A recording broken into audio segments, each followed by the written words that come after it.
Hello all, this video is exclusively for the beginners who are going to start their UPSC journey. I know there are plenty of excessive information available everywhere about what to do, what not to do for UPSC.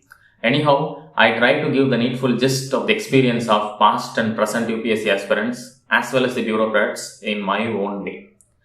Before you straight away dive into the books, let's say if you are a parent watching this video for your son or daughter or relatives or for your friends or you yourself aspiring towards civil service exams, first thing is set your mental ambience right. That is, UPSC is a long journey. Failure is very natural. That's the reality. I'm not saying that you won't succeed in very first attempt. I wish you so. But if failure happens, have a strong mindset of next attempt. That's very natural here. But in every year of your preparation, you should run like a cheetah which is chasing the UPSC.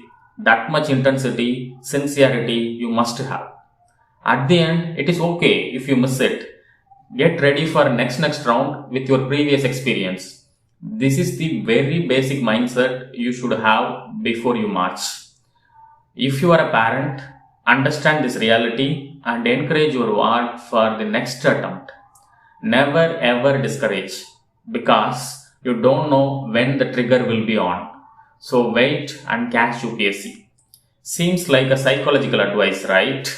But it should strongly cement within you so that your action pays off. After facing this first step, now you enter into the second step, that is your involvement in this journey. Before that, we should know who are all eligible for this journey. I will tell, there are different categories of people available. One is, there are set of people who always have fear inside and their inner voice says, can I do it? I would say you are damn sure eligible for this journey. Why I am saying is, I have seen many aspirants in this category who easily gained strength during the course of time or in short span of year. Once you pick up the pace, you will really enjoy it. So don't prejudice with your initial hesitation or fear. The second category is, there are few people who have strong conviction that I can do it, I can pass at very first attempt. I would say this type of attitude may work for some other journey or activity, but this attitude will make you fumble in UPSC journey mostly. Because this strong conviction, strong positive conviction is like a petrol which gives you energy or fuel, but it has strong ignition point, so it burns intensely but quickly. Thus, with this attitude, you cannot run for a longer duration in this journey. So my suggestion is relax and try different type of fuel for you in this long run process. And the last category, this type of people not even have such interest. Just by compulsion from family or some other reason, this set of people indulge in UPSC preparation. To this category of people, I am so sorry to say it's waste of time for you. Don't think about UPSC just because of others' will or wish. Definitely you are not eligible for this journey. Once you are eligible, you can perform your process. This is the point you really entering into the preparation mode. That is, what to read and how to read. Few people first read only for prelims. Only if they pass, then they start preparing for mains. If they pass in mains exam, then they do something for their personality test. I would say this is the worst approach. The good way forward is, your preparation should include all the three phases parallelly. I mean, when you study any concept, correlate that concept for prelims as well as for mains simultaneously. I mean both the objectives as well as descriptive answers of the same concept. That really saves your time later. So remember this, and it is very important. From day one itself, whenever you are speaking to someone or interacting with someone, virtually imagine like the other end is interviewer. Thus, you naturally answer politely.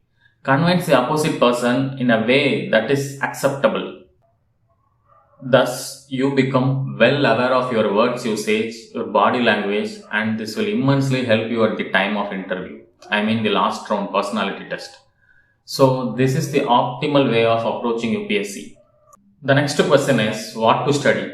See, I will tell you firmly, no single question in your UPSC question paper will come from your NCERT books. But you should study it. I mean, You should refer it so that your fundamentals should be so strong. But don't read from page number 1 to last page. It's a waste of time. Study topic wise or concept wise. So your first task is roughly glance through NCERT as per the topics and have the gist of it. You internally realize your understanding is strong slowly after going through the NCERT. Just refer NCERT books from 10th to 12th standard, that too topic wise, that's enough. Once it is over, then you should refer specific book for specific subject. Why I am emphasizing this much is, the syllabus for UPSC is degree standard. So NCERT book itself is not sufficient. You should refer and depend on few books compulsorily. This is my point of view. But don't spend too much of your money on buying different books for the same subject. Be selective in it. Anyhow, in my view, I will tell some selective books which should be useful at the beginning stage. For Indian polity, refer Lakshmikant book. And for modern history, refer the book by Spectrum Publications. And for arts and science, refer the book by Nithin Singhania. And for science and technology, absolutely refer Ravi Agrahari.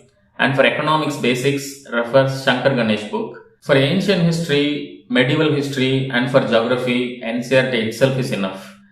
Just for revision purpose, you prefer another set of MAC book series on these three subjects. And for environment and ecology, you refer Shankar AIS academic books. And for international relation, refer Professor Puspesh Pant book. Buy Atlas map, that would be really helpful. See, these are all the initial set of things you should prefer and study in depth manner in terms of both the prelims and mains. Nowadays, the books which I said, have many previous year question paper set with solution also for both the prelims and mains. So no need to buy separate book for previous year's questions and solutions. This is my personal view. This is the second important step that you should take after reading the NCERT books. My suggestion is, first go into your comfortable zone, comfortable subject, and next into uncomfortable subject. Again, easy to go subject and difficult subject. If you follow this pattern, your study pattern would be very easy. The easy and difficult subject depends on you and there is no standard formula for it. The third important step is daily referring newspaper and magazine every month.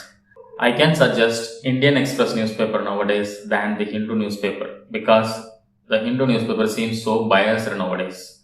That type of biased review is not good for civil service aspirants, that's why. In that newspaper, you must study editorials, no other way. It will be immensely helpful for you. In terms of magazine, prefer Civil Service Chronicles and it is published every month. These are all your needful resources. Once you finish these 3 steps in your study process, naturally you can decide what is right, what is wrong, which pathway is right and which resources are needed in an on-demand basis. Your decision at that time would be very perfect. Apart from studying, practice is must. Daily do practice for prelims by solving MCQs and write descriptive answers for 1 or 2 questions for your mains. This should be your regular daily habit. The next big question comes into picture is, do I need to join any coaching center? See, if you have enough money to pay as a single package and time to dedicate for this means, you can definitely join. Otherwise, it's not a mandatory one. But if any coaching center says, you simply come and join, we will make you as IAS or IPS or IFS means immediately reject it. No second thought about it. These coaching centers, academies are like side dish. You are the main dish. Just for taste and support, you can prefer that side dish. Coaching center. But don't mortgage you without knowing your own value. Apart from that, I don't have any opinion about your discipline. It's purely your choice. I never ever say that you should wake up at 4 a.m. having a study chart per day, minimum 14 hours of study, no Facebook, no Instagram, no cinema, etc.